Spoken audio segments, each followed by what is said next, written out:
క్షుద్ర ప్రేమ కలిగిన తండ్రి, నీకు స్తోత్రాలు. ఉపవాస ప్రార్థనలో ఇంతవరకు నీ సన్నిధి మాకు తోడుగుంచినందుకు వందనాలు. మమ్మల్ని చూస్తున్న దేవా నీకు స్తోత్రము. మాకు సమీపంగా ఉన్న దేవా నీకు స్తోత్రము. నీ లేఖనముల ద్వారా అధికపరచండి,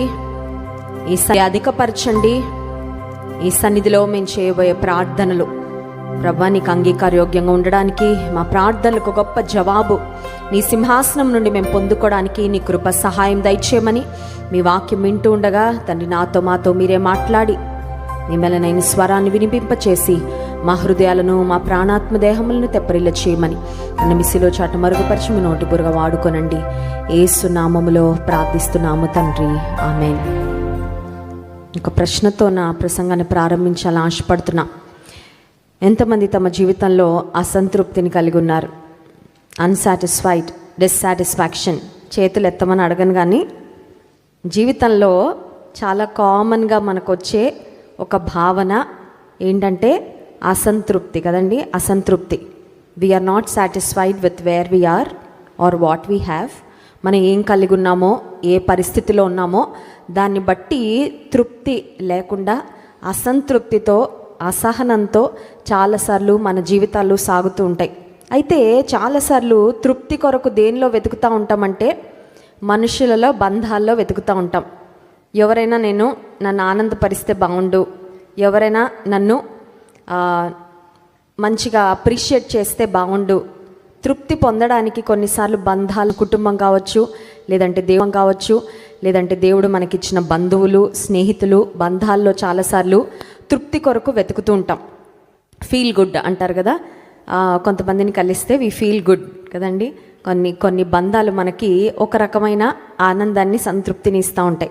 ఇంకొన్నిసార్లు మనం ఏం చేస్తూ ఉంటామంటే తృప్తి కొరకు ఈ లోక సంబంధమైన అనుభవాలలో వెతుకుతూ ఉంటాం. నాకు ఇంతకన్నా కొంచెం పెద్దిల్లు ఉంటే చాలా బాగుండండి, నేను తృప్తిగా ఉంటాను. ఇప్పుడున్న కార్ అంత నచ్చట్లేదండి, ఇది ఎప్పుడో పాత మోడల్ అండి, ఇంకొంచెం బెటర్ కార్ ఉంటే నేను చాలా తృప్తిగా ఉంటాను. యవనస్తులు అయితే లేటెస్ట్ బైక్ కదండి, ఐఫోన్ ఉంటే, మామూలు ఫోన్ ఉంటే ఐఫోన్ ఒక నంబర్ ఉంటే దాని నెక్స్ట్ మోడల్ అది తీసుకుంటే కొంచెం సంతృప్తిగా ఉండొచ్చు. ఇక ఉద్యోగం దగ్గరకు వస్తే ఎట్లా ప్రారంభించామో అక్కడే కాకుండా ఆ నెక్స్ట్ పొజిషన్కి వెళ్తే బాగుండు. ఒకవేళ కార్పొరేట్ ఫీల్డ్లో ఉంటే we want to climb up the corporate ladder. నేను ఇప్పుడున్న పొజిషన్ కంటే నెక్స్ట్ పొజిషన్కి వెళ్తే బాగుండు, పై పొజిషన్కి వెళ్తే బాగుండని మనం ఉన్న స్థితిని బట్టి చాలాసార్లు మనకి సంతృప్తి ఉండదు. ఇంకా దేని మీదో మన దృష్టి, మన ఆశ, మన మనసు నిలిపి అది వస్తే బాగుండు, ఇది వస్తే బాగుండు, అది పొందుకుంటే బాగుండు, ఇది పొందుకుంటే బాగుండు, నేను సంతృప్తిగా ఉండగలను అని చాలాసార్లు మనం వెతుకుతుంటాం. అయితే వాస్తవం ఏంటంటే ఈ అసంతృప్తి దేని కొరకైతే ఆశపడతా ఉంటామో అది పొందుకునే ప్రయత్నంలో ప్రయాసం మిగిలిపోతుంది. చాలాసార్లు అలసిపోతామండి, అవునా కదా. సమస్యలు ఉండకూడదు, ఆరోగ్య సమస్యలు ఉండకూడదు, ఆర్థిక సమస్యలు ఉండకూడదు, బంధాల్లో సమస్యలు ఉండకూడదు, అన్నీ చాలా సాఫీగా సాగాలంటే that's not how life is going to be. జీవితము అలా ఉండబోవడం లేదే. దేవుడు సమీపమున ఉండగా ఆయనను ఏం చేయాలంట? యెహోవా మీకు దొరుకు కాలమందు ఆయనను. చాలామంది అనుకుంటారు దేవుడు ఎప్పుడైనా దొరుకుతాడండి. That's why we don't give time to God కదా. దేవుడు కునుకక నిద్రపోక అనుక్షణము నన్ను కాపాడుతున్నాడు, అనుక్షణము నన్ను గమనిస్తున్న దేవుడు కాబట్టి ఎప్పుడైనా మాట్లాడచ్చు దేవునితో. బంధువులు మరి ఇప్పుడు వచ్చి ఇప్పుడు వెళ్ళిపోతున్నారు కాబట్టి వాళ్ళతో ఎక్కువ మేము టైము. చాలాసార్లు మనం ఆత్మ సంబంధమైన విషయాలలో నిర్లక్ష్య ధోరణి వహించడానికి ఒక కారణం ఏంటంటే దేవుడు చాలా ప్రేమ కలిగిన దేవుడు, దేవుడు చాలా కృప కలిగిన దేవుడు, దేవుడు నన్ను అర్థం చేసుకుంటాడు కాబట్టి, ఆయన ఎప్పుడైనా దొరుకుతాడు కాబట్టి ఆయనకు మనం దొరకం చాలాసార్లు కదండి. అందుకే వాక్యంలో వ్రాయబడింది, యెహోవా మీకు దొరుకు కాలమందు ఆయనను వెదకుడి, ఆయన సమీపములో. ఉదయకాల సమయంలో అందరం ఒకటి గుర్తుపెట్టుకోవాలి, దేవుడు మనకి సమీపముగా ఉన్నాడు. స్తోత్రం కలుగును గాక, హల్లెలూయా. He is closer than anyone can get to you. ఎవరైనా రాలేనంత సమీపంగా మనకు వచ్చే దేవుడు, రావాలని ఇష్టపడుతున్న దేవుడు. కానీ మనం రానివ్వాలి. కొంతమందిని గేట్ దగ్గరే మాట్లాడి పంపిస్తాం, అవునా కదా. కొంతమందిని హాల్లోకి తీసుకొస్తాం, మరి కొంతమందిని మన వాళ్ళు అనుకుంటే మనం ఏం చేస్తాం, బెడ్రూమ్ వరకు చాలాసార్లు దేవుని సమీపంగా రానియకుండా రెస్ట్రిక్ట్ చేసి పడేస్తామండి కదా. రెస్ట్రిక్టెడ్ యాక్సెస్ అంటారు కదండి, కొన్ని కంపెనీస్లో సర్వర్ రూమ్స్ ఉంటాయి, రెస్ట్రిక్టెడ్ యాక్సెస్ అని రాస్తారు. ఒక కంపెనీ CEO రూమ్లోకి అందరికీ అవైలబిలిటీ, ఆయన అందుబాటులో ఉండరు, అందరికీ యాక్సెసిబిలిటీ కూడా ఉండదు ఆయన దగ్గరకు వెళ్ళడానికి. కొన్నిసార్లు మన జీవితంలో కొన్ని విభాగాలకు మనం ఏమని పెడతామంటే ఒక బోర్డు పెట్టేస్తాం, రెస్ట్రిక్టెడ్ యాక్సెస్, దేవుడు కూడా రావడానికి వీలు లేదు అన్నట్లుగా. కొన్ని పరిస్థితుల్లో మనం దేవుని అధికారానికి ఒప్పుకోమండి. ఈ విభాగంలో కూడా దేవుడు నేను విధేయత చూపించాలని కోరుతున్నాడు అని మర్చిపోతాం. అందరినీ క్షమిస్తాను కానీ ప్రభా పలానా ఒక్క వ్యక్తి ఉన్నాడయ్యా నా జీవితంలో, ఇంకా అతన్ని మాత్రం నువ్వు క్షమించమని ఎక్స్పెక్ట్ చెయ్యొద్దు. అన్ని పాపాలు ఒప్పుకొని విడిచిపెట్టాను కానీ ఒక్క బలహీనత ఉంది, దట్ ఈస్ మై ఫేవరెట్, నా వీక్ పాయింట్ అదే, అది మాత్రం వదిలిపెట్టలేను. అన్ని స్నేహాలు, పాప సంబంధమైన అన్ని స్నేహాలు విడిచిపెట్టేశాను కానీ ఒక్క స్నేహం మాత్రం ఉందయ్యా, అది మాత్రం పట్టుకొని వేలాడుతున్నా. ఆ విభాగంలో నువ్వేం చేస్తున్నావంటే దేవునికి సమీపంగా నువ్వు రాకుండా ఆయనను పరిమితి చేసేస్తున్నావు. జాగ్రత్త. దేవుడు మనకి సమీపంగా ఉన్నాడు, రావాలని పడుతున్నాడు. ఎప్పుడు సమీపంగా వస్తాడంటే మనం ఆయన అనుమతిస్తే, ఎంత అనుమతిస్తే అంత వస్తాడు.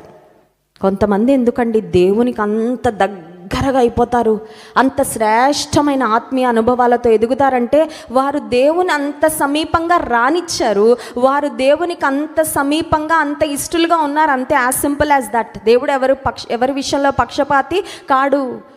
నీ జీవితంలో నేను ఇంకా దేవునిలో ఎదగలేకపోతున్నానంటే నువ్వు రానివ్వడం లేదు దేవుని చాలా విషయాలలో, చాలా విభాగాలలో.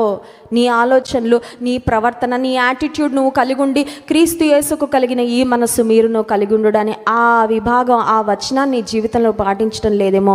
That is the reason for your spiritual dryness. ఒకవేళ ఎండిపోయినట్టు ఆధ్యాత్మికంగా నీ జీవితంలో అసంతృప్తిని కలిగి బ్రతుకుతా ఉన్నావేమో. యోహాను సువార్త 4వ అధ్యాయము 4వ వచనాన్ని ఒకసారి చదువుదాం. చూడండి. యేసుక్రీస్తు ప్రభువారు ఈ లోకంలో జీవించిన కాలంలో ఆయన స్త్రీలకు విలువిచ్చారు, ఆయన స్త్రీలతో మాట్లాడారు, స్త్రీల బ్రతుకులను బాగు చేశారు, స్త్రీలను కూడా ఆయన సువార్త పనిలో వాడుకున్నారు. దానికి ఒక చక్కని ఉదాహరణ యోహాను సువార్త 4వ అధ్యాయం 4వ వచనం.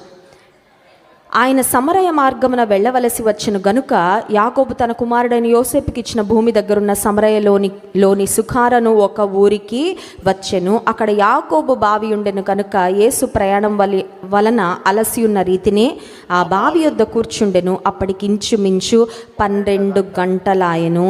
సమరయ స్త్రీ ఒకతే నీళ్లు చేదుటకు అక్కడికి.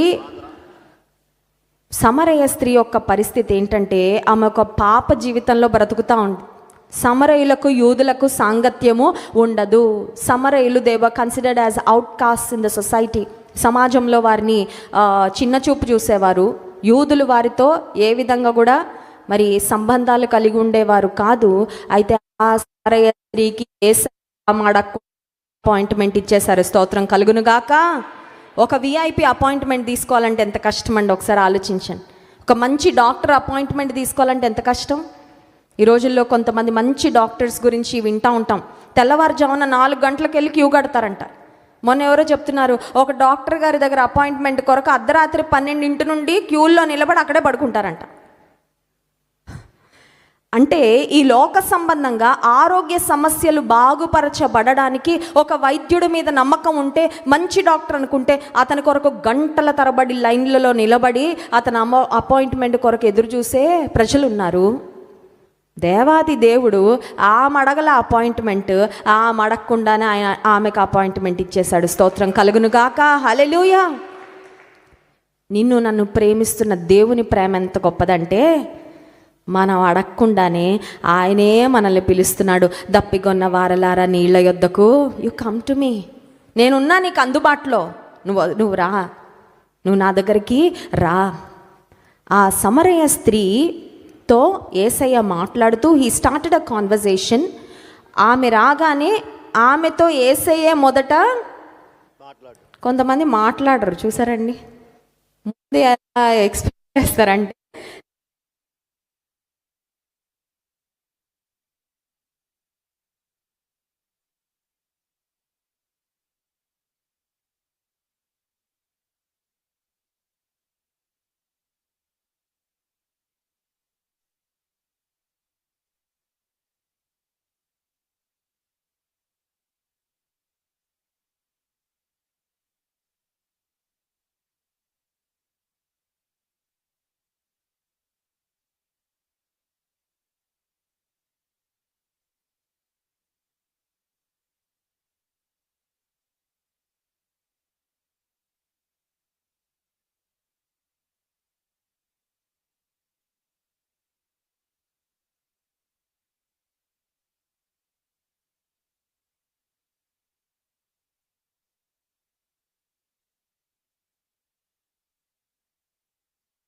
ఆయన ఇచ్చిన దానిలో ఏదో కొంత మనం ఇస్తాం కలుగాక క్లాస్ ఉండాలి మనకి. అది క్రైస్తవ అమ్మ చాలా భయం, దేవుడికి చేయాలంట, దేవునికి అంతులు ఇచ్చా, దేవునికి ఇవ్వాలంట, దేవునికి నా ఇవ్వాలంట. ముందు ఆయన ఇస్తాడు, ముందు ఆయన నింపుతాడు. కృతజ్ఞతగా ఆయనకు మనం తిరిగి ఆయన ఇచ్చిన దానిలో మనం తిరిగిస్తాం. ఈ జీవితం ఆయన పెట్టిన భిక్ష. ఆయన ఇవ్వకపోతే ఈరోజు మనం ఎవరి ఇక్కడ ఉండం. ఈరోజు ఆయన మనకి ఇచ్చాడు కాబట్టి ఈ రోజులో ఒక 2 గంటలు ఆయనకి ఇస్తున్నాం అంతే. ఇందులో మళ్ళీ గొప్పగా ఫీల్ అవ్వడానికి ఏమీ లేదండి. ఆయన గొప్పగా ఫీల్ అవ్వాలి, ఎందుకంటే ఆయన మనకి సమస్తమును ధారాళముగా దయచేసిన దేవుడు కాబట్టి. He is a god who lavishly gives. ఇప్పుడు సమరయ స్త్రీని నీళ్ళు అడిగారు, కానీ యేసయ్య ఆమెకి నీళ్ళు ఇవ్వడానికి వచ్చారు. ఏంటా నీళ్ళు అంటే, he wanted to give her living water which quenches her spiritual thirst. ఆమె జీవితంలో ఉన్న పరిస్థితి ఏంటి అని ఆలోచన చేస్తే ఆమె అలసిపోయిందండి. ఆమె చాలామంది పురుషులతో సంబంధాన్ని కలిగి ఉంది. Probably she was looking for acceptance. ఇతనన్నా నాతో ఉంటాడేమో, ఇతనన్నా నన్ను భార్యగా ఎప్పటికీ ఈ బంధాన్ని కొనసాగించుకుంటాడేమో అని ఆమెకు ఎలాంటి అనుభవాలు ఎదురయ్యాయో, ఎటువంటి భయంకరమైన మానసిక స్థితిలో ఆ ముందో మనకు తెలీదు. Probably she was tired. సంతృప్తి కొరకు బంధాలలో వెతికి అలసిపోయిందేమో. నన్ను కూడా కొంతమంది కలిసి, నేను కౌన్సిలింగ్ చేస్తా ఉన్నప్పుడు ఒక మాట అంటారు, ఎవరు నమ్మితే వాళ్ళు మోసం చేస్తారు అక్క, నన్ను ఇంకా నా వల్ల కావట్లేదు, ఐఎమ్ టయర్డ్. ఎవరిని నమ్ముతానో, ఎవరికి ప్రేమ చూపిస్తానో వాళ్ళందరూ నన్ను ముంచారు ఇప్పటిదాకా. ఇక జీవితంలో నాకు నిరాశ, నాకు ఏం చేయాలో అర్థం కావడం లేదు, ఐఎమ్ కంప్లీట్లీ బ్రోకెన్. చాలామంది అలా చెప్తూ ఉంటారండి. ఈమె పరిస్థితి కూడా అదే. She was tired. అంత మాత్రమే కాదు, ఆమె సిగ్గుతో నింపబడిన స్త్రీ. అందుకే ఎవ్వరు లేని సమయంలో మిట్ట మధ్యాహ్నం వేళ బావి దగ్గరికి వచ్చింది. ఆమె ముఖం కూడా ఎవరికి చూపించుకోవడానికి ఆమెకి ఇష్టం లేదు, ఎందుకంటే ఆమెకు తెలుసు ఆమెను ఎవరైనా చూస్తే అసహించుకుంటారని. కానీ యేసయ్య ఆమెతో మాట్లాడడానికి ఇష్టపడ్డారు. మనుషులు ఆమెను అసహించుకున్నారు, కానీ దేవుడు ఆమెను అసహించుకోలేదు. స్తోత్రం కలుగునుగాక. నువ్వు అనుకుంటున్నావేమో, నన్ను అందరూ అసహించుకుంటున్నారండి, నన్ను నేనే అసహించుకుంటున్నా. నేను చేసిన పరిస్థితులు, నేను చేసిన పాపము, నా గత జీవితాన్ని బట్టి నాకే నా మీద అసహ్యం వస్తుంది. నా ముఖమే నేను అద్దంలో చూసుకోలేకపోతున్నాను.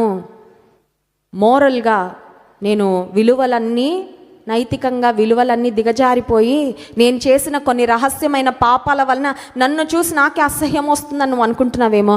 ఆమె పరిస్థితి కూడా అదే. కానీ యేసయ్య ప్రేమ ఎంత గొప్ప ప్రేమ అంటే, ఆయన ఆమెను అసహించుకోలా. నిజానికి ఆమె అపాయింట్మెంట్ అడిగితే ఆయన యేసయ్య ఇవ్వడానికి కూడా నువ్వు అక్కడ దూరంలో ఉండమ్మా అని చెప్పచ్చు.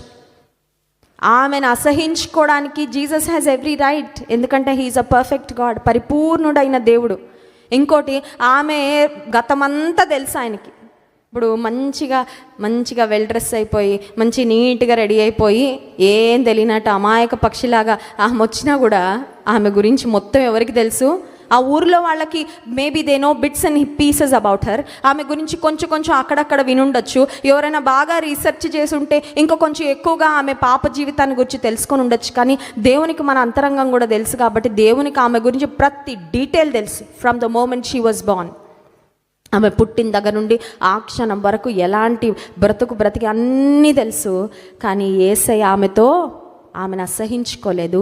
సిగ్గుతో కప్పబడిన ఆమెను దేవుడు ఆమె బ్రతుకును మార్చాలని ఆమెతో ఒక చక్కని కాన్వర్జేషన్ చేస్తూ ఆయన ఏమంటున్నారంటే చూడండి, 14వ వచనం, నేను ఇచ్చు నీళ్లు త్రాగు వాడెప్పుడు దప్పిగొనడు, నేను వానికిచ్చు నీళ్లు నిత్య జీవమున వాని ఊరి నీటిగా ఉండునని ఆమెతో చెప్పాను. నేను వచ్చానమ్మా, కమ్ టు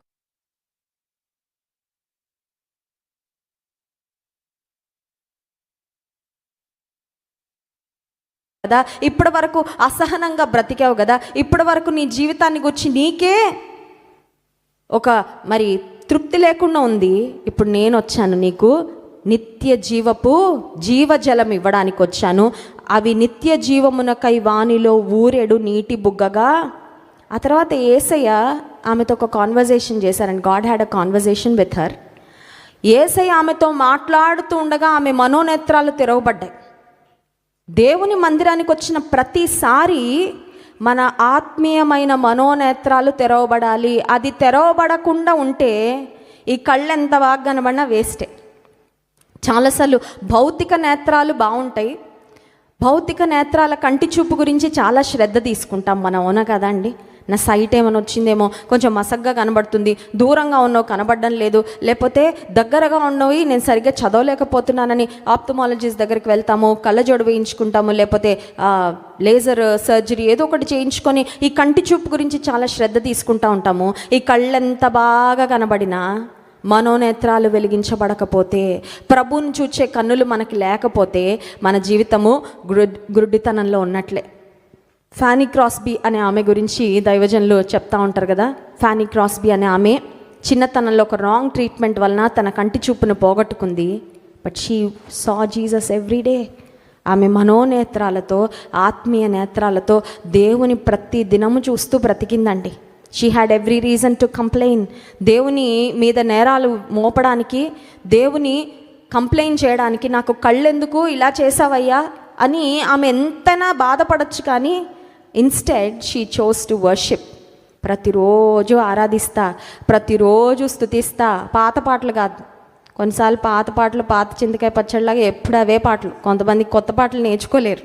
పాత పాటలు చాలా విలువైన పాటలు. ఆత్మీయ తండ్రి గారు చెప్తూ ఉంటారు కదా, పాత పాటలు ఆనిముత్యాలు, కరెక్టే. కానీ పాత పాటలే కాదు, కొత్త పాటలు, క్రొత్త పాటలే కాదు, నీవు కూడా దేవుడు నీ నోట ఒక స్తుతి పెడితే అదొక పాటగా నువ్వు రాసి పాడగలుగుతున్నావా? ఆ ఫానీ క్రాస్బీ ఆమె ఎన్నో పాటలు రాసిందండి, ఎన్నో పాటలు రాసింది. ఆమె రాసిన పాటలు ఇప్పటికీ చాలామంది క్రైస్తవ ప్రపంచంలో ఆమె పాటలు పాడుకుంటా ఉంటారు. ఆమె జీవితంలో she saw Jesus with her spiritual ice. 2 కళ్ళు. ఒకసారి ఆమెను ఎవరో ఇంటర్వ్యూ చేసి అడిగారంట, అమ్మా మీకు కళ్ళు లేవు కదా, బాధపడుతున్నారా మీరు కళ్ళు లేవని, కంటి చూపు లేదని? అంటే ఆమె అన్నదంట, దీనిలో కూడా ఒక ఆశీర్వాదం ఉంది అన్నదంట. ఆశ్చర్యపోయారు. వాళ్ళు ఎక్స్పెక్ట్ చేసింది ఒకటి, ఇంటర్వ్యూలో ప్రశ్నలు అడిగితే వాళ్ళ ఎక్స్పెక్టేషన్ ఒకటి ఉంటుంది కదా. ఆమె చెప్తున్న జవాబు వాళ్ళ కళ్ళు తెరిపించింది. ఆమె అన్నదంట, ఈ భౌతిక నేత్రాలు, నాకు కంటి చూపు లేకపోవడం అనేది ఒక ఆశీర్వాదం. ఎందుకంటున్నానంటే, నేను చనిపోయిన తర్వాత, పరలోకానికి వెళ్ళిన తర్వాత నా కళ్ళతో నేను ఫస్ట్ చూసేది నా యేసయ్యను అన్నదంట. స్తోత్రం కలుగును గాక, హల్లెలూయా. అద్భుతమైన కళ్ళు ఇచ్చారండి మనకి. డిఫరెంట్ సైజెస్లో ఉంటాయి లేండి. కొంతమంది చిన్న కళ్ళు ఉంటాయి, కొంతమంది పెద్ద కళ్ళు ఉంటాయి. ఆ ఐస్ హ్యావ్ డిఫరెంట్ కలర్స్. కొంతమందికి బ్లాక్ ఐస్ ఉంటాయి, బ్రౌన్ ఐస్ ఉంటాయి, బ్లూ ఐస్ ఉంటాయి, వాట్ ఎవర్. కానీ దేవుడు మనకిచ్చిన కన్నులు, కంటి చూపు దేని కొరకు మనం వాడుతున్నాము? కనబడిన ప్రతిదీ చూస్తున్నావా? Some people are addicted to porn. బూతు చిత్రాలకు, భయంకరమైన చిత్రాలకు చాలామంది అడిక్ట్ అయిపోయారు. అండ్ సారీ టు సే, చాలామంది అనుకుంటారు ఈ పార్నోగ్రఫీ అనేది పురుషులే చూస్తారని. నేను కూడా అలాగే అనుకునేదాన్ని, పురుషులేమో దానికి అడిక్ట్ అని. కాదు, నంబర్స్ ఏం చెప్తున్నాయంటే పురుషుల కన్నా ఎక్కువ పార్నోగ్రఫీకి స్త్రీలు అడిక్ట్ అయిపోయారంటండి. మన చర్చిలో స్త్రీలు అని అనలేదు, but I'm talking about statistics in general. ఈ బూతు చిత్రాలు చూడడానికి అలవాటు పడిపోయిన వాళ్ళ పరిస్థితి ఏంటంటే, ఒక్కసారి చూస్తే ఇంకా ఇంకా ఇంకా ఇంకా చూస్తానే. నేటి తరంలో చాలామంది యవ్వనస్తులు కూడా అడిక్ట్ అయిపోయారు. జాగ్రత్త, మీ పిల్లలకి ఫోన్లు ఇచ్చేస్తున్నారు, కరెక్టే కదండి. పిల్లలు చాలా జ్ఞానం పొందుకుంటున్నారండి ఆన్లైన్ క్లాస్. ఆ పిల్లలు అలాగే చెప్తారు, ఆన్లైన్ క్లాసులు అంటే తప్ప ఇవ్వరు కదా. డివైజెస్, స్మార్ట్ ఫోన్లు, ఐప్యాడ్లు, ట్యాబ్లు, కంప్యూటర్లు, క్లాసులు, ఆన్లైన్ క్లాసులు, అసైన్మెంట్లు, ప్రాజెక్ట్ వర్కులు. అమ్మ అనుకుంటుంది విరగబడి చదివేస్తుంది మా అమ్మాయి. మా అబ్బాయి మామూలుగా చదవట్లా, ప్రార్థనకు కూడా రాడు, అంత బాగా చదివేస్తున్నాడు. అక్కడ ఏం చదువుతూ ఉంటాడంటే, కొన్నిసార్లు అక్కడ ఏం చదువుతూ ఉంటుందంటే అమ్మాయి, షీ కంటిన్యూస్లీ వాచెస్. కొన్నిసార్లు మనం చూడలేకపోతున్నామండి, మన పిల్లలు ఏం చేస్తున్నారు. గుడ్డిగా నమ్మేస్తున్నాం తల్లిదండ్రులుగా, కొన్నిసార్లు గుడ్డిగా నమ్ముతున్నాం. వాళ్ళు లోకంలో, పాపంలో ఎంత మునిగి తేలుతూ ఉన్నారో. అందుకే సామెతల గ్రంథం 31వ అధ్యాయంలో ఒక మాట ఉంటుంది, ఆమె తన ఇంటి వారి నడతలు బాగుగా కనిపెట్టును. సీసీ కెమెరాలు చూస్తున్నాం, మా గేటు దగ్గరికి ఎవరు వస్తున్నారు, మా ఇంటి బయట ఎవరు బెల్ల కొడుతున్నారు, కరెక్టే. ఇంటిని గమనించుకుంటున్నావు, ఇంటిలో ఉన్నవారిని గమనిస్తున్నావా? Are you watching about what's happening with your family? నీ కుటుంబాన్ని గురించి ఏం జరుగుతుందో నువ్వు గమనిస్తున్నావా? శ్రద్ధ కలిగి ఉన్నావా? చాలామంది తల్లులు వాళ్ళ ఫోన్లో వాళ్ళే బిజీగా ఉంటున్నారు. పిల్లల ఫోన్లు చూసే అంత టైం ఎక్కడ ఉంటుందండి? ఎవరు వరల్డ్ వాళ్ళు క్రియేట్ చేసేసుకుంటున్నారు కదా, ఎవరి ప్రపంచాన్ని వాళ్ళు సృష్టించుకుంటున్నారు, ఎవరి ప్రపంచంలో వాళ్ళు బ్రతుకుతూ ఉన్నారు. దేవుడు మనకి సమీపముగా ఉన్నాడు. అంత మాత్రమే కాదు, ఆయన మనం అసహించుకునే పరిస్థితిలో, మనల్ని మనం అసహించుకునే స్థితిలో ఉన్నప్పుడు కూడా ఆయన మనల్ని అసహించుకోక ఆ సమరయ స్త్రీ దగ్గరకు వచ్చి ఈ స్టార్టెడ్ అ కాన్వర్జేషన్. నేను నీకు జీవజలం ఇవ్వడానికి వచ్చానమ్మా. నేను ఇచ్చే జీవజలము నీవు త్రాగితే నీవెన్నడూ you will be satisfied. No more searching, no more wandering. ఇంకా అక్కడ తిరగాలి, ఇక్కడ తిరగాలి, అది చూడాలి, ఇది చూడాలని ఇంకా ఆశ నీకు ఉండదు. యేసయ్య దగ్గరకు వస్తే you have reached your destination. స్తోత్రం కలుగును గాక. గమ్యం చేరిపోయినట్టే. ఇంకా అక్కడ ఇక్కడ వెతకాల్సిన అవసరం లేదు, అక్కడెక్కడ తిరగాల్సిన అవసరం లేదు సంతృప్తి కొరకు. ఒకవేళ తాగుడికి బానిసైన వాళ్ళు తాగుతూ ఉంటే ఇంకా ఇంకా ఇంకా ఇంకా తాగాలని. రాజమండ్రిలో ఒక డాక్టర్ గారు ఉండేవారట చాలా కాలం క్రితం. ఆయన సిగరెట్లకు బానిస అంటండి. అద్భుతమైన డాక్టర్ గారంట. ఎంత బానిస అంటే రోజుకి కొన్ని ప్యాకెట్లు కాల్చేవారట. పేషెంట్లు వస్తే కూడా వాళ్ళని చూస్తూ కూడా తాగేసేవాడంట. పాపం ఆయన అంతా అడిక్ట్ అయిపోతే ఒకరోజు ఒక అమ్మాయికి ట్రీట్మెంట్ చేస్తూ ఆ సిగరెట్ సడన్గా అమ్మాయి ఒళ్ళో పడితే కాలిపోయిందంటండి. ఆ రోజు డిసైడ్ అయ్యాడంటే ఏమనంటే పేషెంట్ని చూస్తున్నప్పుడు తాగనని. కానీ ఆ రోజు నుండి సీట్లో కూర్చొని తాగడంట. ఒక పేషెంట్, ఇద్దరు పేషెంట్లు చూశాక మళ్ళీ లోపలికి వెళ్ళి తాగేసి వస్తారంట. ఎందుకంటే ఈ లోక సంబంధమైన బానిసత్వము, అడిక్షన్స్ అనేవి అలాగే ఉంటాయి. You want more but you are never satisfied. ఇంకా కావాలి, ఇంకా అనుభవించాలి, ఇంకా చూడాలి, ఇంకా పొందుకోవాలి. పోర్నోగ్రఫీ చూసే వాళ్ళు చూడండి, తృప్తి ఉండదు. ఇంకో లింకు, ఇంకో వీడియో చూస్తూనే ఉంటారు. మనసు పాడైపోతూ ఉంటుంది. చదువు మీద ఫోకస్ ఉండదు. కుటుంబ జీవితంలో పెళ్ళంటే ఇంట్రెస్ట్ ఉండదు. కుటుంబ జీవితంలో సంతోషంగా ఉండలేరు. ఎదుటి వ్యక్తిని ఎవరిని చూసినా సరైన దృష్టితో చూడలేరు. ఈ లోక సంబంధమైన అనుభవాలు, అది తాగుడైనా, అదొకవేళ జూదమైనా, ఈ రోజుల్లో చాలామంది దీనికి బానిసైపోతూ ఉన్నారండి. గ్యాంబ్లింగ్, ఆన్లైన్లో డబ్బులు పెట్టగానే డబ్బులు వచ్చేస్తాయి అనే ఎక్స్పెక్టేషన్ రావు. Often times people lose. అయినా నేర్చుకోరు పాఠాలు. మళ్ళీ తీసుకెళ్ళి పెడతా ఉంటారు, మళ్ళీ పోగొడుతూ ఉంటారు. యేసుక్రీస్తు ప్రభువారు ఆ రోజు సమరయ స్త్రీతో మాట్లాడి he spoke some things to her that only she knew. ఆమెకొక్కదానికే తెలిసిన, ఆమె గురించి తెలిసిన విషయాలు కూడా యేసయ్య ఆమెతో మాట్లాడారు. ఈ ఉదయకాల సమయంలో నీ గురించి నీకు మాత్రమే తెలిసిన విషయాలు కూడా ప్రభువుకు బాగా తెలుసు. అవన్నీ తెలిసి ఉండి కూడా నీకు ఆయన దగ్గరగా రావాలని ఇష్టపడుతున్నాడు. ఎప్పుడైతే యేసయ్య ఆమెతో సంభాషణ చేశారో, యేసయ్య ఆమెకు సమయాన్ని వెచ్చించారండి. God spend some time speaking to her to transform her life. ఇప్పుడు యేసయ్య మాట్లాడిన తర్వాత జరిగిన కార్యం ఏంటి అని ఆలోచన చేస్తే 28వ వచనం, యోహాను సువార్త 4వ అధ్యాయం. ఆ స్త్రీ తన కుండ విడిచిపెట్టి ఊరిలోనికి వెళ్ళి, మీరు వచ్చి నేను చేసినవన్నీ నాతో చెప్పిన మనుష్యుని చూడుడి, ఈయన క్రీస్తు కాడా అని ఆ ఊరి వారితో. When you really have an encounter with Jesus, your life will be transformed. నిజంగా యేసుక్రీస్తు ప్రభువారు నీతో మాట్లాడితే, ఆయన దర్శన భాగ్యం కలిగితే, ఆయనకు దగ్గరగా వస్తే ఉన్న స్థితిలో ఉండము. స్తోత్రం కలుగునుగాక. హల్లెలూయా. మారతామండి, మార్చేస్తాడు ఆయన, అంతే మార్చేస్తాడు. He will make us better. ఆయన నూతనమైన సృష్టిగా మారుస్తాడు. మనలో లేని ఒక శ్రేష్టమైన అనుభవాలతో మన జీవితాన్ని నింపుతాడు. పాత జీవితానికి క్రొత్త జీవితానికి, పాత వ్యక్తికి క్రొత్త వ్యక్తికి, పాత వ్యక్తిత్వానికి క్రొత్త వ్యక్తిత్వానికి సంబంధమే లేనట్టు ట్రాన్స్ఫార్మ్ చేస్తాడు. స్తోత్రం కలుగునుగాక. అంటే ఒక మాటలో చెప్పాలంటే మనల్ని మనమే నమ్ముకోలేనట్టు. కొన్నిసార్లు కొంతమంది బ్యూటీ పార్లర్లోకి ఒకలాగా వెళ్తారు, మళ్ళీ ఒకలాగా బయటకు వస్తారు కదండి. ఒక ఆవిడ మరి భయంకరమైన అనారోగ్యం వచ్చి మరణ పడక మీద పడిందంట. మరణ పడక మీద పడిన తర్వాత డాక్టర్స్ ఫ్యూ డేస్ అని చెప్పారంట, కొన్ని రోజుల్లో చనిపోతుందని చెప్పిన తర్వాత ఆమె దేవుని పెట్టడం ప్రారంభించి రోజులను పొడిగి అంటే దేవుడు ఇచ్చారు. ఇంకా కొన్ని సంవత్సరాలు లోకాలు 20 years లేదనగా ఇంకా స్వస్థత పొందుకున్న తర్వాత ఆమె అంటే థింగ్ బ్యూటీ పార్లర్కి వెళ్ళి అమెరికా దేశంలో పాశ్చాత్య దేశాల్లో ఇప్పుడు ప్లాస్టిక్ జరిగే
బయట మారిపోతుంది కదండి, చాలా ఫిట్ అయిపోవాలి, చాలా బయట చాలా బెటర్గా కనబడాలి. కానీ యేసయ్యతో సంభాషణ చేసిన తర్వాత she was transformed from within. స్తోత్రం కలుగును గాక.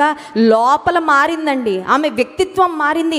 ఆమెలో పాపం కొరకైన ఆశ ఇంకా లేదు, ఈ లోకం కొరకు బ్రతకాలి, తన శరీరాశలు నెరవేర్చుకోవాలనే ఆశ ఇంకా ఆమెలో ఏమాత్రము లేదు. ఇప్పుడు ఆమెలో ఉన్న ఆశ అంతా ఒకటే, నన్ను మార్చిన దేవుడు, ఈయన అభిషిక్తుడు. ఆమె యేసయ్యను గురించి ఏమని పరిచయం చేస్తుందంటే, ఈయన క్రీస్తు కాడా. She saw that Jesus was the anointed one. అభిషేకించబడిన వాడు, అభిషిక్తుడు, ఆయన అభిషేకముతో నింపే దేవుడు అని యేసయ్యని ఎలా చూడగలిగిందంటే, ఇంతకు ముందు వేరే వాళ్ళు ఆమె దగ్గరకు వస్తే ఆమె ఏ దృష్టితో చూసిందో మనకు తెలియదు, కానీ అలా చూడడం లేదు. కారణం ఏంటంటే ఆమె మనోనేత్రాలు, దేవుని మందిరానికి చాలా సంవత్సరాల నుండి వస్తున్నాం కరెక్టే. Are spiritual eyes opened? మన ఆత్మీయమైన నేత్రాలు తెరవబడ్డాయా? మన జీవితాన్ని ప్రభు ఎలా చూస్తున్నాడు అలా చూస్తున్నామా? మన మనోనేత్రాలు తెరవబడినప్పుడే మన పాప జీవితాన్ని మనం గ్రహించగలం, ఒప్పుకోగలం. లేకపోతే అప్పటి వరకు ఎలా అనిపిస్తుంది అంటే ఐఎమ్ పర్ఫెక్ట్, అందరిలో తప్పులు ఉన్నాయి కానండి నాలో ఏ తప్పులు లేవండి, నేను చాలా బాగున్నానండి అనుకుంటాం. కానీ మనోనేత్రాలు ప్రభువును నిజంగా చూడగలము. అంత మాత్రమే కాదు, మన పాప స్థితిని కూడా మనం గమనించగలము. ట్రాన్స్ఫర్మేషన్, రూపాంతర అనుభవం పొందగలము. ఆమె అప్పటి వరకు పాపంలో బ్రతికిన స్త్రీ ఇప్పుడు ఏమైపోయిందంటే ప్రకటించే స్త్రీ అయిపోయింది. స్తోత్రం కలుగునుగాక. అప్పటి వరకు ఆమె కాన్వర్జేషన్స్, ఆమెకున్న కమ్యూనికేషన్ స్కిల్స్ వేరే వాటి కొరకు ఉపయోగించింది. కానీ ఇప్పటి నుండి ఆమె నోరు తెరిస్తే ఎవరి గురించి మాట్లాడాలని ఇష్టపడింది? ప్రభువును ఇతరులకు పరిచయము చేయాలి. ప్రభువును గురించి ఇతరులతో, how beautiful it would be if our conversations are honouring to Christ. మన సంభాషణలు ప్రభువును మహిమపరిచే సంభాషణలుగా ఉంటే ఎంత అద్భుతంగా ఉంటుంది. రోజులో ఎన్నో సంభాషణలు చేస్తాం, కుటుంబంతో చేస్తాం, చుట్టుప్రక్కల ఉన్న వారితో చేస్తాం, ఫోన్లో చాలా సంభాషణలు చేస్తాము. మన సంభాషణలు ప్రభువును మహిమపరిచే సంభాషణలుగా, యెహోవా యందు భయభక్తులు గలవారు మాట్లాడుకుంటూ ఉంటే ఆయన చెవియొగ్గి ఆలకిస్తాడంట.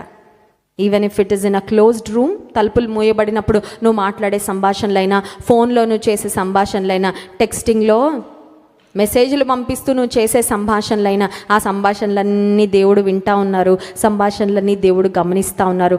ఆ సంభాషణలు ప్రభువును గణపరిచే సంభాషణలుగా. చాలాసార్లు తల్లిదండ్రులుగా బిడ్డలతో మాట్లాడతాం. ఏం మాట్లాడతాం? హోంవర్క్ అయిందా కదండి, రిజల్ట్స్ వచ్చాయా, ఎగ్జామ్స్ ఎప్పుడు, తిన్నావా, ఉన్నావా, అది చేసావా, ఇది చేసావా. But are we really talking about God? Pastor గారు చెప్తారండి, మా పని కదండి. సండే స్కూల్లో చెప్తారులేండి, పర్వాలేదు. మా పని ఎక్కువ సమయం గడిపేది మన కుటుంబం మనతోనే కదండి. మందిరంలో గడిపేది వారానికి కొద్ది గంటలే, కానీ ఎక్కువ సమయం గడిపేది మన సంభాషణలు ఉప్పు వేసినట్లు రుచికరమైనవిగా ఉండాలి, కృపాసహితంగా ఉండాలి, ప్రభువును గణపరిచే సంభాషణలుగా ఇద్దరు దేవుని బిడ్డలు మీట్ అయితే వారి సంభాషణలు ప్రభువును మహిమపరిచే సంభాషణ, ఒకరినొకరు బలపరుచుకునే సంభాషణలుగా. నీ జీవితంలో దేవుడు ఏం కార్యాలు చేశాడో ఎదుటి వారితో పంచుకో, వారు కూడా బలపడతారు, వారు కూడా దేవునిలో కొనసాగుతారు. నువ్వు చేసే కాన్వర్జేషన్స్, వాట్సాప్ వచ్చాక అందరు బిజీ అయిపోయారండి కదండి. వాట్సాప్లో ఎన్ని మెసేజ్లు వెళ్తూ ఉంటాయో, ఆ మెసేజ్ల్లో ఎన్ని దేవుని గుర్చిన మెసేజ్లు, ఆ మెసేజ్ల్లో ఎన్ని క్రీస్తు కేంద్రితంగా ఉంటున్నాయి, ఆ మెసేజ్ల్లో ఎన్ని ప్రార్థనను గుర్చున్నాయి, ఆ మెసేజ్ల్లో ఎన్ని ప్రభు సువార్తను ప్రకటించేవిగా ఉన్నాయి. ఎవరైనా is anybody able to reach out to you and say please pray for me? ఎవరైనా మీకు మెసేజ్ పెట్టి మా కొరకు ప్రార్థన, వాళ్ళు అడగకపోయినా నేను ప్రార్థన చేస్తానండి చెప్పగలుగుతున్నావా? కొన్నిసార్లు కొంతమందిని గుర్తు రాగానే ఏవో జరిగిన సంఘటనలు ఏవేవో గుర్తు చేసేసుకొని, మంచివైతే హ్యాపీ ఫీల్ అవుతాం, చెడ్డవైతే కోపం కదా, కోపం వచ్చేస్తుంది, లేకపోతే ద్వేషం వచ్చేస్తుంది. బట్ నిన్ను ఎవరైనా బాధ పెట్టిన వారు నీకు జ్ఞాపకం వస్తే ప్రభువా వారిని క్షమించు, వారిని విశ్వాసంలో బలపరచు, వారికి ఒక మంచి జీవితం ఇవ్వు. నువ్వు ఆలోచించే ఆలోచనలే క్రీస్తు కేంద్రితమైన ఆలోచనలుగా, క్రీస్తును గణపరిచే ఆలోచనలుగా ఉంటే what a blessing your life would be. ఎంత ఆశీర్వాదకరంగా ఉంటుంది నీ జీవితం. అలవర్చుకోవాలి. ఏంటండి అలవాటు? ఇవన్నీ పుట్టుకతో రావండి, పుట్టుకతో వస్తాయా? దేవుడు నాకు చాలా విషయాలు నేర్పిస్తూ ఉన్నాడు. ఇతరుల గురించి ఏదైనా ఆలోచిస్తున్నప్పుడు వాళ్ళకి అవసరత ఉంది అని దేవుడు జ్ఞాపకం చేయగానే వెంటనే నేను ఏ పనిలో ఉన్నా, ఏం చేస్తున్నా, I start praying for them. ఒకవేళ ప్రయాణంలో ఉన్నా, ఒకవేళ నా సొంత పనులు చేసుకుంటా ఉన్నా, ప్రభువా వారు పలానా ప్రార్థన అవసరత చెప్పారు, వారికి సహాయం చే, వాళ్ళని నన్ను బాధ పెట్టిన వారిని దేవుడు నాకు జ్ఞాపకం చేసిన, ప్రభువా వారిని. ఒకవేళ probably you have seen someone who calls themselves as a believer but are spiritually backslidden. ఒకవేళ నీ తోటి సహోదరులు ఉండొచ్చు సంఘంలో, వాళ్ళు దేవుని బిడ్డలు, రక్షణ పొందారు, మందిరానికి చాలా సంవత్సరాల నుండి వస్తున్నారు, కానీ ఆత్మీయంగా పడిపోయారు. వాళ్ళు ఆత్మీయంగా బలహీనమైపోయారు. వాళ్ళు క్రైస్తవులని చెప్పుకుంటారు కానండి దేవుని కలిగి ఉండరండి అని చాలా చక్కగా కొన్ని స్టేట్మెంట్లు వదిలేస్తాం. దానికి బదులు ప్రభువా వాళ్ళని తిరిగి ఆత్మీయంగా నిలబెట్టయ్యా, వాళ్ళు నీలో ఎదగడానికి సహాయం చేయి, వాళ్ళని తిరిగి మునుపటి కన్నా బలంగా ఆత్మీయ జీవితంలో నడిపించు. ఎంత ఎంత చక్కగా ఉంటుందండి అలా నీవు ప్రార్థన చేయగలిగితే, అలా నీవు ఆలోచించగలిగితే. యేసుక్రీస్తు ప్రభువారు ఆమెతో సంభాషణ చేసిన తరువాత హర్ లైఫ్స్ ఫోకస్ చేంజ్డ్. ఆమె ఆలోచన విధానం మారిపోయింది, ఆమె గురి మారిపోయింది. Her life was transformed. ప్రకటించే స్త్రీగా ఆమె మారిపోయింది. యోహాను సువార్త 7వ అధ్యాయము 37వ వచనం ఒకసారి చదువుదాం చూడండి. యోహాను సువార్త 7వ అధ్యాయం 37వ వచనం.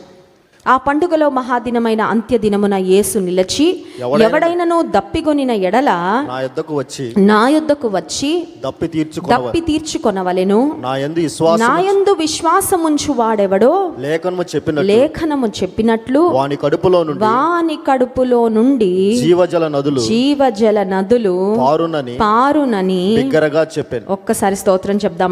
హల్లెలూయా. మీరు ఎంతమంది పార్టిసిపేట్ చేశారు నాకు, కానీ దైవజనులు జాన్ ఒక ప్రశ్న చెప్పారు.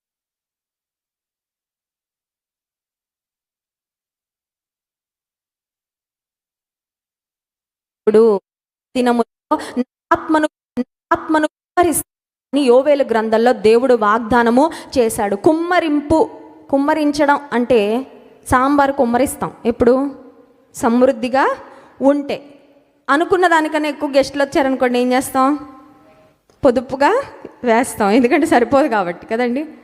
దేవుడు కూడా ఆయన కార్యాలు, ఆయన ఇచ్చే ఆశీర్వాదాలు ఆయన చిలకరించడు, ఆయన కుమ్మరిస్తాడు. స్తోత్రం కలుగునుగాక. మరి వాక్యాన్ని అందిస్తూ దైవజనులు 3 విషయాలు చెప్పారండి. ఒకటి, దేవుడు తన ప్రేమను మన హృదయములలో కుమ్మరించాడు. God has poured out his love in our hearts. హృదయములలో ఆయన ప్రేమ కుమ్మరించాడంటే there will never be a time where we feel unloved. నన్ను ఎవరు ప్రేమించట్లేదండి అని నువ్వు ఎప్పుడు ఫీల్ అయ్యే పరిస్థితి రానివ్వడు. దేవుని ప్రేమ నీలో కుమ్మరించబడుతున్నప్పుడు, because there is a continuous pouring. నీలోకి ఎప్పుడు నిండుతూనే ఉంటుంది దేవుని ప్రేమ. అప్పుడు నువ్వు ఎందుకు ఫీల్ అవుతావు? నేను ఎవ్వరి ప్రేమకు నోచుకోనని నీకు ఎప్పుడు అనిపించదు. దేవుడు తన ప్రేమను మన హృదయములలో కుమ్మరించే దేవుడు. అంత మాత్రమే కాదు, దేవుడిచ్చేవన్నీ కుమ్మరింపేనండి. He gives us joy. పొంగి పొర్లే చెప్పన శక్యమును మహిమాయుక్తమునైనా సంతోషము ఆయన దయచేసే దేవుడు. అంత మాత్రమే కాదు, he fills us with peace. ఆయన పరిశుద్ధాత్మను కూడా కుమ్మరిస్తాను అని వాగ్దానం చేశాడు. శక్తిని కూడా కుమ్మరిస్తాను అని వాగ్దానం చేసిన దేవుడు. ఇక్కడ యేసయ్య పిలుస్తున్నాడు, దప్పిక కొనిన ఎడల నా యొద్దకు. ఒకవేళ ఈ ఉదయకాల సమయంలో చాలా డ్రైగా, చాలా థర్స్ట్తో ఇక్కడికి వచ్చావేమో, దేవుడు అంటున్నాడు, నా దగ్గరికి రా. నా యందు ఎవరు విశ్వాసం ఉంచుతారో వారి కడుపులో నుండి జీవజల నదులు. ఇందాక మనం ఒక మాట చదివాం ఇర్మియా గ్రంథంలో, జీవజలముల ఊటనైన నన్ను విడిచిపెట్టేశారు నా ప్రజలు అని. God is a fountain, a spring of living water. ఇప్పుడు దేవుని యందు విశ్వాసం ఉంచేవారు, దేవునితో నడిచేవారు, దేవునితో సహవాసం చేసేవారి జీవితాలు ఎలా అయిపోతాయంటే మనలో నుండి కూడా జీవజల నదులు పారతాయి. స్తోత్రం కలుగును గాక. You will become a channel of blessing. You will become a channel wear streams of living water will flow through your life. నిన్ను చూచిన వాళ్ళకు కూడా అర్థమవుతుంది ఏంటంటే వీరు ఎప్పుడు ఎండిపోరు, దేవుడు వీరిని ఎప్పుడు నింపుతూనే ఉంటాడు. నీ దగ్గరకు వచ్చిన వారు కూడా నింపబడతారు. ఏ విధంగా అయితే ఆ సమరయ స్త్రీ వెళ్ళి ప్రకటించినప్పుడు ఆమె ద్వారా దేవుడు పనిచేశాడో, అలాగా జీవజలముల ఊటలు, జీవజల నదులు మనలో నుండి దేవుడు ప్రవహింప చేసే దేవుడు. ఒకవేళ నువ్వు అనుకుంటున్నావేమో, చాలా డ్రైగా ఉందండి నా జీవితం, నా జీవితంలో సంతృప్తి లేదు, ఎందుకు బ్రతుకుతున్నానో అర్థం కావడం లేదు. Sometimes seasons of life are like a summer. కొన్నిసార్లు వేసవి కాలం, ప్రొలాంగ్డ్ సమ్మర్ ఉందనుకోండి, డ్రాట్ వచ్చేస్తుంది, కరువు వచ్చేస్తుంది. వర్షాలు ఎక్కువ కాలం పడకుండా వేసవి కాలము ఆ సీజనే పొడిగించబడితే కొన్నిసార్లు ఏమవుతుందంటే పంటలు పండవు, కరువు ప్రారంభమైపోతుంది. ఒకవేళ నీవు ఆధ్యాత్మికమైన కరువులో ఉన్నావేమో, నా జీవితం ఒక కరువులో ఉన్నట్లు ఉందండి అంటే దేవుడిచ్చిన వాగ్దానము యెషయా గ్రంథం 58వ అధ్యాయము 11వ వచనం. ఒకసారి చూడండి, యెషయా గ్రంథం 58వ అధ్యాయము 11వ వచనం. యెహోవా నిన్ను నిత్యము నడిపించును, క్షామకాలమున ఆయన నిన్ను తృప్తిపరచి నీ ఎముకలను బలపరచును. నీవు నీరు కట్టిన తోటవలెను, ఎప్పుడును ఉబుకుచుండు నీటి ఊటవలెను ఉండేది. ఒకసారి స్తోత్రం చెప్దామండి, హల్లెలూయా. క్షామకాలమున, ఇంగ్లీష్ బైబిల్ ఏమనుందంటే డ్రాట్. కరువులో ఆయన ఏం చేస్తాడంటే తృప్తిపరుస్తాడు. కరువులో కొంచెం అన్నా ఏదన్నా దొరికితే బాగుండండి. కరువులో ఏం కోరుకుంటామండి? తృప్తి, సమృద్ధి ఎవరు కోరుకోరు కదా. కరువులో బేర్లీ సర్వైవ్ అవ్వడానికి, బ్రతకడానికి ఏదో ఒకటి కొంచెం నింపుకోవడానికి ఉంటే, కానీ దేవుడు వాగ్దానం చేస్తున్నాడు, క్షామకాలమున తృప్తిపరుస్తాడు. నీరు కట్టిన తోట వలె. నీరు కట్టిన తోట ఎలా ఉంటుంది? పచ్చగా ఉంటుంది. నీరు కట్టిన తోట, ఒకవేళ పుష్పాలు ఇచ్చే చెట్లు ఉంటే పుష్పాలు ఉంటాయి, ఫలాలు వచ్చే చెట్లు ఉంటే ఫలాలు కనబడతాయి. ఒక మాటలో చెప్పాలంటే నీరు కట్టిన తోట, అ well watered garden looks beautiful. నీరు కట్టిన తోటను ఎవరైనా చూడాలనుకుంటారు. ఎండిపోయిన తోటను ఎవరైనా దర్శిస్తారండి? ఎవరు దర్శించరు. ఫోటోలు దిగర, అక్కడ కాసేపు కూర్చోవాలని, ఉండాలని ఎవరు అనుకోరు. ప్రాబబ్లీ ఇప్పుడు నీ జీవితంలో you are in a spiritual drought. ఆధ్యాత్మికమైన ఒక క్షామము, ఒక కరువు, ఒక కొరతలను బ్రతుకుతున్నావేమో. జీవజలముల ఊట అయిన దేవుని విడిచిపెట్టి ఆయా లోక సంబంధమైన అనుభవాల్లో తృప్తి కొరకు వెతికి అలసిపోయావేమో. నీవు దేవుని దగ్గరకు రాగలిగితే, జీవజలముల ఊట అయిన దేవుని ఆశ్రయించగలిగితే, ఆయన నీ జీవితంలో ఆధారంగా చేసుకోగలిగితే, ఇప్పుడు దేవుడు వాగ్దానం చేస్తున్నాడు ఏమనంటే, నీరు కట్టిన తోట వలె. ఎవరు గార్డెనర్? నా తండ్రి వ్యవసాయకుడు. చూడండి, యోహాను సువార్తలో మనం చదివినట్లయితే, యోహాను సువార్త 15వ అధ్యాయం 1వ వచనం. నేను నిజమైన ద్రాక్షవల్లిని, నా తండ్రి వ్యవసాయకుడు, నాలో ఫలింపని ప్రతి తీగను ఆయన తీసి పారవేయును. వ్యవసాయకుడు ఎవరు? తండ్రి పరలోకపు. He will take care of your life. చాలాసార్లు నన్ను ఎవరు టేక్ కేర్ చేస్తారండి? నేను అందరినీ టేక్ కేర్ చేస్తున్నాను, నన్ను ఎవరు టేక్ కేర్ చేస్తారు? కొన్నిసార్లు ఇంట్లో స్త్రీల పరిస్థితి అలా ఉంటుంది. స్త్రీలు అందరినీ పట్టించుకుంటారు, వాళ్ళని పట్టించుకోవడానికి ఎవరు ఉండరు. మనల్ని పట్టించుకోం, మనల్ని పట్టించుకునే వాళ్ళు ఎవరు? ఇంట్లో పెద్ద కొడుకు అనుకోండి, వాళ్ళకి ఎలా ఉంటుంది, అందరినీ పట్టించుకోవాలి కదా, అన్ని బాధ్యతలు. వాళ్ళ దగ్గరకు వచ్చేసరికి వాళ్ళని పట్టించుకునే వాళ్ళు ఎవరు? మీకు ఎలాగా, మీరు ఎలా చేస్తున్నారు అని అడగడానికి ఎవరు ఉండరు. బాధ్యతలు మాత్రం వీళ్ళు అన్నీ మోస్తూ ఉంటారు. ఒకవేళ నీ కుటుంబంలో నువ్వు అటువంటి స్థానంలో ఉన్నావేమో, probably you are taking the responsibility, you are carrying the burdens. అందరికీ అన్నీ చేస్తున్నానండి, నన్ను ఎవరు పట్టించుకుంటారు? నా తండ్రి వ్యవసాయం, ఆయన పట్టించుకుంటాడు. అబ్రహాముతో కూడా అదే చెప్పాడు కదా, నీ బహుమానము అత్యధికము, ఐ యామ్ యువర్ రివార్డ్. దేవుడు అబ్రహాముకు వాగ్దానం చేశాడు, నా సన్నిధిలో నువ్వు నిందారహితుడుగా నడుచుకో అబ్రహాము, నీకు ప్రతిఫలాన్ని నేను దయచేస్తా. కొన్నిసార్లు మనం అనుకుంటూ ఉంటాం, దేవుని వాక్యానుసారంగా బ్రతుకుతున్నానండి, నేను చేయవలసినవన్నీ చేస్తున్నానండి, కానీ నాకేమన్నా మంచి జరుగుతుందా, నాకేమన్నా మేలు కలుగుతుందా? నాకు ఒక కష్టం వచ్చినప్పుడు నన్ను ఎవరు చూసుకుంటారు? God is faithful. దేవుడు నమ్మదగిన దేవుడు, ఆయన వ్యవసాయకుడు. నీ జీవితాన్ని ఎలా నిలబెడతాడంటే, నీరు కట్టిన ఆ జీవజల నదులు ఆయన దగ్గర నుండి నీకు కంటిన్యూస్గా వస్తూనే ఉంటాయి బ్రతికిన కాలం అంతా. స్తోత్రం కలుగును గాక. You will never run dry. ఏమో వచ్చే సంవత్సరం నో ప్రాబ్లం, నా తండ్రి చూసుకుంటాడు, my life is in his hands. ఒకవేళ రిసెషన్ వస్తే, ఒకవేళ మా కంపెనీలో జాబులు తీసేస్తే, ఒకవేళ నా ఉద్యోగం పోతే, ఒకవేళ అదైతే, ఒకవేళ ఇదైతే, చాలాసార్లు జరగని వాటి గురించి ఆలోచించి ఎంత టెన్షన్ పడిపోతూ ఉంటాం. జరిగితేనో, ఎవరికైనా ఏదైనా జరిగిందని వినగానే కొన్నిసార్లు ఒక ఆలోచన, మనకు కూడా అలా జరుగుతుందేమో. మేలు జరిగితే రాదు, కానీ కీడు గురించి వినగానే చాలామందికి ఆలోచన వచ్చేస్తుందండి. వాళ్ళకి జరిగినట్టు నాకు కూడా జరిగితేనో, అక్కడెక్కడో జరిగిందంట, అది ఒకవేళ నా అనుభవంలో వస్తేనో. భయపడాల్సిన అవసరం లేదు. నీరు కట్టిన తోటవలే ఉంటావు, ఎప్పుడునూ ఉబ్బుకుచుండు నీటి ఊటవలే ఉండదు. దేవుడు మనలో ఉన్నప్పుడు, ఆయనలో మనం ఉన్నప్పుడు, ఆయనలో ఉన్న జీవజలములు మనలో కూడా నిత్యము ఉబ్బుకుచునే ఉంటాయి, నిత్యము ఉబ్బుకుచునే ఉంటాయి. Remember that nothing in the world truly satisfies. ఈ లోక సంబంధమైన ఏది కూడా, ఈ లోక సంబంధమైన ఏ నిలువలు కూడా మనకు ఆధారము కాదు. అవి ఏనాడు కూడా మనల్ని సంతృప్తి పరచలేవు. అందుకే మార్కు సువార్త 8వ అధ్యాయం 36వ వచనంలో, మనందరికి తెలిసిన లేఖన భాగమే చూడండి. మార్కు సువార్త 8వ అధ్యాయం 36వ వచనం. ఒకడు సర్వలోకమును సంపాదించుకొని తన ప్రాణమును పోగొట్టుకొనుట వానికేమి ప్రయోజనం? సర్వలోకము.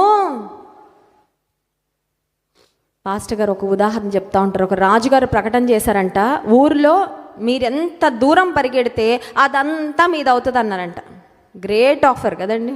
కొన్నిసార్లు గ్రేట్ ఆఫర్లు వస్తాయి, టెంప్టేషన్. స్త్రీలకు ఆఫర్ అనగానే రాజు మంచి ఆఫర్ ఇచ్చాడు. ఎంత దూరం పరిగెడితే అదంతా మీద అవుతుందంటే, ఒక వ్యక్తి బాగా పట్టుదల ఉన్న వ్యక్తి అనుకున్నాడంట, అందరికన్నా ఎక్కువ నేను పరిగెడతా, అందరికన్నా ఎక్కువ స్థలము నా పేరు మీద ఉండాలి, అందరికన్నా ఎక్కువ ఆస్తి నేను సంపాదించాలని మార్నింగ్ మొదలుపెట్టి పరిగెడతానే ఉన్నాడంట. ఆకలి వస్తున్నా కేర్ చేయట్లా, దప్పికేస్తున్నా కేర్ చేయట్లా. మిగతా వాళ్ళని ఆగి ఒక చుక్క నీళ్ళు తాగుతున్నారు, కానీ ఒక్క చుక్క కూడా నీళ్ళు తాగట్లేదు. ఎందుకంటే ఇతని ప్రయాస ఏంటంటే పరిగెట్టాలి. అందరికన్నా ఎక్కువ స్థలము. He ran and at the end of the day, రాజు లెక్క పెడితే అందరికన్నా ఎక్కువ ఎవరు పరిగెట్టారు? ఇతనే. కానీ the moment he reach the king, రాజు దగ్గరకు వచ్చి, అయ్యా సూర్యుడు అస్తమించే లోపు ఎక్కువ పరిగెట్టమన్నావు కదా, ఇదిగో పరిగెట్టాను అని చెప్తున్న సమయంలోనే హీ కొలాప్స్డ్ అండ్ డైడ్. పడి చనిపోయాడంట. ఈ వచనంలాగే సర్వలోకమును నీ కోసం కాదు, నీ పిల్లల కోసం, పిల్లల కోసం, కొంతమంది తరతరాల కోసం ఏం చేస్తూ ఉంటారండి, సంపాదిస్తారు. But it's not going to take you anywhere. ఒకవేళ నీ గోడౌన్లో 10 బస్తాల బియ్యం ఉంది, ఎంత తింటావు? రైస్. అసలు తినద్దంటున్నారు డాక్టర్లు. రైస్ మానేస్తే మంచిది. కొర్రలు, జొన్నలు, అరికెలు కదండి. నీకెంత ఉండని, ఎన్ని ఇల్లు ఉండని, రాత్రి వచ్చేసరికి ఒక ఇంట్లోనే ఉండగలం, అంతేనా? 2-3 ఇళ్ళల్లో ఉండగలం ఒకేసారి. ఎన్ని బెడ్రూమ్లు ఉండని, ఎన్ని బెడ్ల మీద పడుకోగలం? వద్దండి, నాకు చాలా బెడ్లు ఉన్నాయి. ఒక చెయ్యి ఒక బెడ్లో, ఒక చెయ్యి ఇంకో బెడ్లో, ఇంకో కాలు ఇంకో బెడ్లో, ఇంకో కాలు ఇంకో బెడ్లో అంటే నీకు నిద్ర కూడా పట్టదు. అవునండి, చాలా బట్టలు ఉన్నాయి, ఎన్ని వేసుకోగలవు? అన్ని దిగేసుకుంటే నీకు ఉక్కిరి బిక్కిరి అయిపోతావు. బోల్డ్ అంత బంగారం ఉంది, మొత్తం దిగేస్తే దొంగడు వచ్చి పట్టుకుపోతాడు కదా. ఉన్నా వేసుకోవడానికి లేదు, ఉన్నా తినడానికి లేదు. సింపుల్, ఎంతున్నా నీకు కావాల్సింది. కానీ తాపత్రయం మాత్రం చాలాసార్లు సర్వలోకం సంపాదించేసుకోవాలి. అంతా నాకే, నేను ఆశీర్వదించబడాలి అనుకోవడం తప్పు కాదు, కానీ అందరివి నాకే కావాలనే దురాశ మాత్రం చాలా డేంజరస్ అండి. ఈ రోజుల్లో చాలామంది అన్నదమ్ములకు అక్క చెల్లెలకు మధ్యలో గొడవలు అయిపోవడానికి కారణం డబ్బే. అవునా కదా? అన్నీ అందరిది. నీ కష్టం దేవుడు నిన్ను ఆశీర్వదిస్తాడు. ఎవరి కష్టానికి వాళ్ళకు ప్రతిఫలము.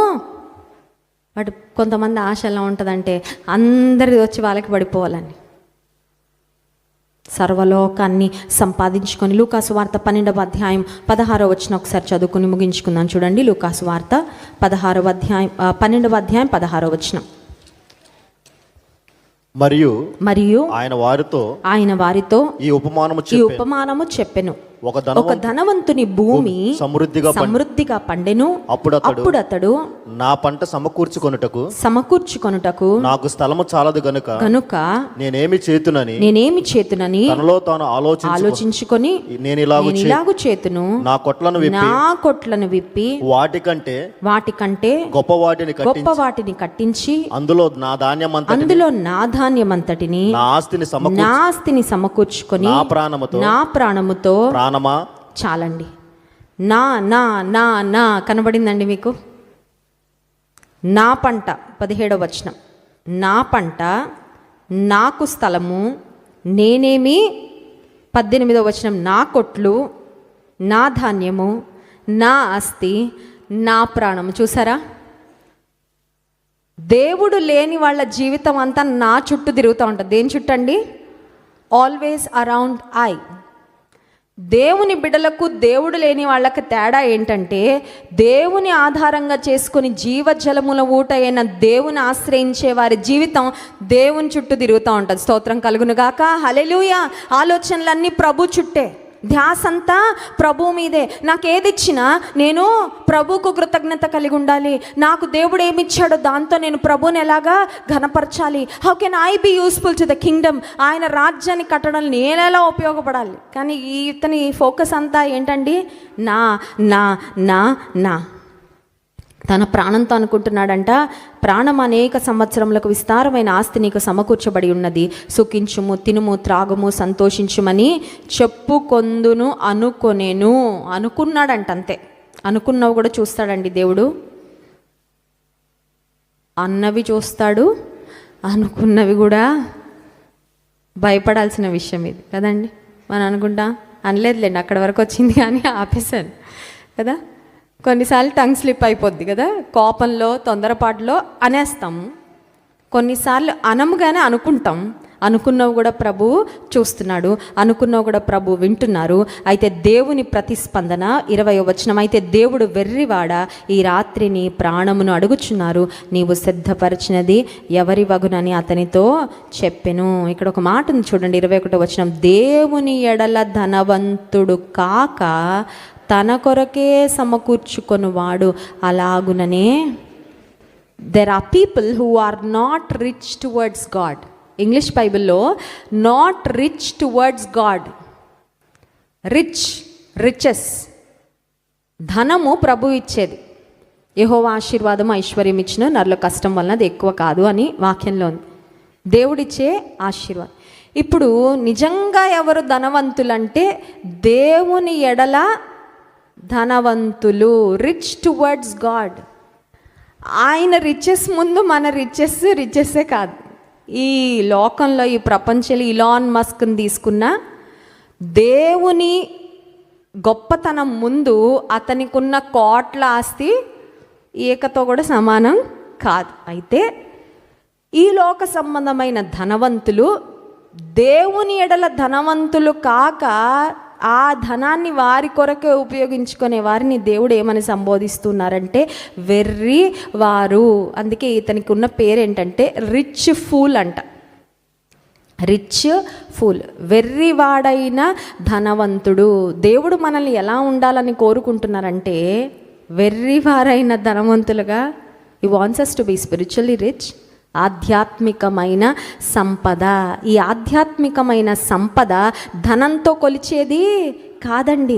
నీలో ఉన్న ఆత్మీయమైన విలువలు, నీకు దేవునితో ఉన్న సంబంధము, నీ ఆత్మీయ జీవితము, నీ ప్రార్థనా జీవితము, నువ్వు వాక్యానుసారంగా నడిచే నడవడిక, అది ఒక వ్యక్తిని ఆత్మీయమైన ధనవంతులుగా తీర్చిదిద్దుతుంది. దేవుని చిత్తము మనందరము ఆత్మీయంగా ధనవంతులుగా ఉండాలని. రెండవది, ఈ లోక సంబంధమైన ధనం, అది మనకి దేవుడు ఏది ఇచ్చినప్పటికీ we should not be stingy. దేవుని కొరకు ఉపయోగించడంలో పిసినారివారు. విన్నారండి మాట? జాగ్రత్త కలిగి ఉండడం వేరు, పిసినారితనం. కొంతమందిని గురించి ఒక మాట అంటే పిల్లికి కూడా భిక్షం పెట్టరండి అని. విన్నారండి? పిల్లికి కూడా, మాకు ఒక ఆమె తెలుసండి, ఆమె పిల్లికి కూడా భిక్షం పెట్టదంట. కోట్ల ఆస్తి. ఆమె వృద్ధాప్యంలో దొంగలు ఆమె ఇంటికి వచ్చి ఆమెని కుర్చీకి కట్టేసి మొత్తం దోచుకొని వెళ్ళిపోయారు. ఆ తర్వాత కొంతకాలానికి షీ డైడ్. ఎందుకు చెప్తున్నానంటే రూపాయి ఎవ్వరికి పెట్టకుండా, దేవునికి ఇవ్వకుండా, దేవుని కార్యాల కొరకు ఇవ్వకుండా నా నా నా నా అనుకుంటూ పిసినారితనంగా వ్యవహరించి ఒక దౌర్భాగ్యమైన స్థితిలో ఈ లోకాన్ని విడిచిపెట్టి వెళ్ళిపోయే వాళ్ళు చాలామంది. దేవుని విషయంలో ధనవంతులు, దేవుని ఎడల పిసినారితనంగా ఉంటున్నామా? ఏ విషయంలో పిసినారితనము? Are you stingy with your time? దేవునికి టైం ఇవ్వాలంటే చాలామంది పిసినారోళ్ళు కదండి. దేవునికి స్తోత్రం. మనం ఎవరం పిసినారోళ్ళం కాదు. మందిరానికి praise God for all of you. శుక్రవారం ఉపవాస ప్రార్థనకు వచ్చామంటే పిసినారులుగా, నా టైం నా కొరకే వాడుకుంటానండి, దేవుని కొరకు వాడను అనేవాళ్ళు వాళ్ళ సమయంతో పిసినారులుగా ఉన్నారు. మరి కొంతమంది, some people are stingy with their energy, with their talents. దేవుడు వారికి ఇచ్చిన సామర్థ్యం విషయంలో కూడా పిసినారిగా, నాకున్న బ్రెయిన్, నాకున్న జ్ఞానం అంతా నేను ఒక ఉన్నతమైన స్థానానికి వెళ్ళడానికి ఉపయోగిస్తాను తప్ప దేవుని కొరకు నేను ఉపయోగించను అనేవారు. ఇక ధనం విషయంలో పిసినారితనం సంగతి చెప్పక్కర్లేదులేండి. 10 రూపాయల నోట్లు, 20 రూపాయల నోట్లు, 50 రూపాయల నోట్లు అన్నీ మందిరానికి వచ్చేస్తాయంట. 500 రూపాయల నోట్లు అన్నీ బంగారు షాపులకి, ఆ తర్వాత షాపింగ్ కాంప్లెక్స్లకి, ఆ తర్వాత రెస్టారెంట్లకి వెళ్ళిపోతూ ఉంటాయంట. ఎక్కడో చదివాను కదండి. దేవుని దగ్గర ఇవ్వడానికి కొంతమంది వెతుకుతారు. చిన్న నోట్ ఏది ఉంది, పరిస్థితిగానే చిన్న నోట్ ఏదైనా ఉందా, అది ఇచ్చేస్తా. పెద్ద నోట్లేమో మన కొరకు ఖర్చు పెట్టుకోవడానికి ఇంత ఫీలింగ్ కూడా రాదండి, ఇంత కూడా రాదు భావన. నా కొరకు నా కష్టార్జితం నేను ఖర్చు పెట్టుకోకపోతే ఏంటి అన్నట్లుగా చాలాసార్లు ఉంటుంది. కానీ దేవుని విషయాల దగ్గరకు వచ్చేసరికి చాలా. వివాహమైన తర్వాత దైవజనులు ఒక మాట నాతో చెప్పారు, వెస్లీ గారు, నువ్వెప్పుడు కానుకిచ్చినా నీ పర్స్లో పెద్ద నోట్ ఏది ఉందో అది, I really like that word. నా మనసులో పెట్టుకున్న, పెళ్ళైన కొత్తలో చెప్పారు, ఈ రోజుకి అది ఫాలో అవుతా. ఒక్కొక్కసారి పెద్ద నోట్లు లేకపోతే చిన్న నోట్లు అన్నీ కల్పించేస్తా. ఎందుకంటే ఆదివారం అయితే సిద్ధపడి వస్తాను కానుక. కొన్నిసార్లు ఏదైనా సడన్గా ఏదైనా సభలకు వెళ్ళినా, కొన్నిసార్లు ప్రిపేర్డ్గా నేను లేనప్పుడు I try to do what a king deserves. రాజుకు తగినట్లు చేయాలంట. రాజు దగ్గరికి వెళ్ళిన 5 రూపాయలు ఇస్తే అది సరైనది కాదు. దేవుని విషయంలో చాలాసార్లు మనం స్టింజీగా ఉంటామండి, చాలా పిసనారులుగా ఉంటాము. ఇచ్చుటలో ఉన్న ఆశీర్వాదం చాలామందికి అర్థము. కొంతమంది సేవకులు ఇవ్వడం గురించి చెప్పగానే సనుగుడు మొదలు పెడతారు. కానీ నేను సేవలోకి రాకముందు కూడా I love to give to the lord. దేవునికి ఇవ్వడంలో ఉన్న ఆనందం ఏంటో నేను అనుభవించానండి. ఉద్యోగం చేస్తున్న సమయంలో దేవునికి ఇవ్వడంలో ఉన్న ఆశీర్వాదం ఏంటో కూడా నేను ప్రభుకి ఇచ్చి, దేవునికి ఇచ్చి నష్టపోయిన వాళ్ళు ఎవ్వరూ లేరు. జీవజలముల ఊట అయిన దేవుని దగ్గరకు వస్తే ఆయన 3 విషయాలు చేస్తారు. ఫాస్ట్గా చెప్పి ముగిస్తా. Point number 1, he refreshes. జీవజలముల ఊట అయిన దేవుని దగ్గరకు వచ్చినప్పుడు నీళ్లు తాగగానే ఎలా రిఫ్రెష్ అవుతాం కదా, ప్రాణం తెప్పరిల్లుతుంది అంటారు. ఒక వ్యక్తి ఒక ఎడారిలో బంగారం మోసుకొని నడుస్తూ ఉన్నాడంటండి. బ్యాగ్ నిండా బంగారం ఉందంట. నడుస్తూ ఉన్నాడు. నీటి చుక్క ఒకటి కూడా లేదు. నడుస్తూ ఉంటే మధ్యలో ఎవరో ఒక వ్యక్తి కనబడ్డాడంట నీళ్లు పట్టుకొని. ఆ వ్యక్తికి ఆ నీళ్లు తీసుకోవాలంటే ఏదో ఒకటి ఇవ్వాలి కదా, డబ్బు లేదు, బంగారం ఇవ్వాలి. ఇతను అనుకున్నాడంటే నాట్ వర్త్ ఇట్, నా దగ్గర ఉన్న బంగారం ఇచ్చి నేను నీళ్లు కొననని మళ్ళీ అలాగే నడిచాడట. కొద్ది దూరం వెళ్ళిన తర్వాత నీళ్లు లేక చనిపోయాడంట. Is it worth it? బంగారం ఉంది కరెక్టే, ఆ బంగారం ఇతనిలో ఉన్న దాహాన్ని తీర్చలేకపోయింది. నీరే కావాలి. దేవుడు కూడా అంతే. ఆయన దగ్గరికి నీవు వస్తే ఈ లోక సంబంధమైన అనుభవాలు ఏవి ఇవ్వలేని సంతృప్తి ఆయన ఇస్తాడు. హీ రిఫ్రెషెస్ అస్. అంటే ఒక మాటలో చెప్పాలంటే తాజాగా వడిలిపోం. అందుకే యెహోవా కొరకు ఎదురు చూచువారు నూతన బలము పొందుతారు. స్తోత్రం కలుగును గాక. లోక సంబంధమైన వాటి కొరకు పరిగెట్టిన వారు అలసిపోతారండి, వడిలిపోతారు. ఒకరోజు వాళ్ళు ఎట్లా ఉంటారంటే కూరగాయలు వడిలిపోతాయి చూడండి, అలా అయిపోతారు. కానీ దేవుని మీద ఆధారపడి ఆయన జీవజలపు ఊటల్లో సంతృప్తి పొందేవారు వాళ్ళు ఎప్పుడు ఎలా ఉంటారు? చాలా తాజాగా. You will be refreshed every time. ఎవడైనా క్రీస్తునందు ఉన్న ఎడల వాడు నూతన అనుభవాలతో, నూతన సంతోషంతో, నూతన నెమ్మదితో, నూతనమైన అనుభవాలతో దేవుడు నింపుతూ ఉంటాడు. రెండవదిగా గాడ్ రెన్యూస్. జీవజలముల ఊట అయిన ఆయన దగ్గరకు వచ్చిన వారిని ఆయన ఏం చేస్తాడంటే పునరుద్ధరిస్తాడు. కొన్నిసార్లు బాగున్న పరిస్థితులే పతనమైపోతాయండి. Sometimes we lose what we have. ఒకప్పుడు బాగానే ఉంటాయి, కానీ over a period of time, కొంతకాలం గడిచిన తర్వాత అవి బంధాలు అవ్వచ్చు, లేకపోతే కొన్ని అనుభవాలు అవ్వచ్చు. అవి ఏమైపోతూ ఉంటాయంటే కోల్పోతూ ఉంటాం. అవి మళ్ళీ ఏమవ్వాలంటే పునరుద్ధరించబడాలి. ఇప్పుడు జీవజలముల ఊట అయిన దేవుని ఆధారంగా చేసుకునే వారి జీవితంలో గాడ్ డస్ రెస్టరేషన్. స్తోత్రం కలుగును గాక. హల్లెలూయా. పునరుద్ధరిస్తాడు. ఒకప్పుడు ఉన్నాయి, ఇప్పుడు లేవు. దేవుడు తిరిగి పూర్వ వైభవాన్ని తీసుకొస్తాడు. స్తోత్రం కలుగును గాక. నువ్వు అనుకుంటున్నావా ఇంకా రావేమోనండి మంచి రోజులన్నీ అయిపోయాయేమో. యోసేపు జీవితంలో ఒక మాటలో చెప్పాలంటే దాదాపు ఒక 13 సంవత్సరాలు లైట్ లేదండి. ఇంకా it was almost like darkness. చీకటి కమ్మేసినట్లు అయిపోయింది, మబ్బులు కమ్మేసినట్లు అయిపోయింది తన జీవితంలో. కానీ యోసేపు ఒకటి నమ్మాడు, ఏంటంటే తనకు కళ ఇచ్చిన దేవుడు ఖచ్చితంగా ఆ కళను ఒకరోజు నెరవేరుస్తాడని. ఒకవేళ యోసేపు స్థానంలో ఇంకెవరైనా ఉండుంటే వాళ్ళకి అనిపించేదేమో మంచి రోజులు అయిపోయాయి అని, కానీ దేవుడు చూపించాడు మంచి రోజులు ముందున్నాయని. స్తోత్రం కలుగును గాక. యేసుక్రీస్తు ప్రభువును కలిగిన ఎవరైనా సరే మంచి రోజులు అయిపోయినావు కాదు, ముందున్నవి. స్తోత్రం కలుగును గాక. Better days are ahead, blessed days are ahead, hopeful days are ahead, purposeful days are ahead. ఆశీర్వాదకరమైన దినాలు, దేవుని ఉద్దేశాలు నీ జీవితంలో నెరవేర్చబడే దినాలు, నిరీక్షణతో కూడిన దినాలు, ఆరోగ్యకరమైన దినాలు నీ ముందున్నాయి, వెనకాల కాదు. మూడవది, దేవుని సన్నిధిలోకి వచ్చేవారికి ఆయన ఏం చేస్తారంటే ఈ రీఛార్జ్ మనందరికీ తెలుసు కదా.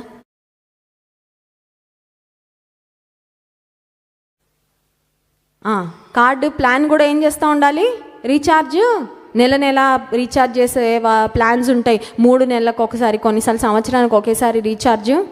అది ఉన్నా మళ్ళీ ఫోన్ ఛార్జింగ్ కూడా ఉండాలి, లేకపోతే ఏమవుతుంది, పనిచేయదు. మనం కూడా కొన్నిసార్లు ఏమైపోతూ ఉంటుందంటే డిశ్చార్జ్ అయిపోతూ ఉంటాం, బ్యాటరీ డౌన్. ఎప్పుడైనా అయ్యారండి బ్యాటరీ డౌన్? కొన్నిసార్లు ఒక చిన్న సమస్య రాగానే బ్యాటరీ డౌన్ అయిపోద్ది కదండి. You lose hope, you lose your strength, you lose your heart. ఒకసారి హృదయం గుండె జారిపోయినట్లు జీవజలముల ఊట అయిన ప్రభును ఆశ్రయించిన వారి జీవితంలో ఆయన శక్తిని నింపుతాడు. స్తోత్రం కలుగునుగాక. ఎలా అయితే ఛార్జింగ్ పెట్టాక ఛార్జింగ్ అయ్యేదాకా వాడుకొని మళ్ళీ ఏం పెట్టాలి? నేను ఒక్కసారి ఛార్జింగ్ పొందుకున్నానండి, ఇంకా మళ్ళీ దేవునితో సంబంధం లేదు, లోకంలో తిరుగుతానంటే మళ్ళీ పోద్ది charging. You have to stay connected. You have to stay connected to the source of power. శక్తిని ఇచ్చే దేవుడు, ఆధారమైన దేవునితో ఎప్పుడూ ఉండాలి ఆ బంధం. When you have that continuous fellowship. అపోస్తల కార్యగ్రంథం 1వ అధ్యాయం 8వ వచనంలో, ఆయనను పరిశుద్ధాత్మ మీ మీదికి వచ్చినప్పుడు మీరు శక్తి నొందుదురు గనుక మీరు యెరూషలేములోను యూదయ సమరయ బూదిగంతముల యందంతట నా కొరకు సాక్షులుగా ఉంటారు. ఆయనతో సంబంధాన్ని కలిగి ఉండి మనం ముందుకు సాగినప్పుడు ఆయన కొరకు సాక్షులుగా మన జీవిత యాత్రలో బ్రతకడానికి దేవుడు కృప చూపిస్తారు. కళ్ళు మూసుకోండి, ప్రార్థన చేసుకుందాం.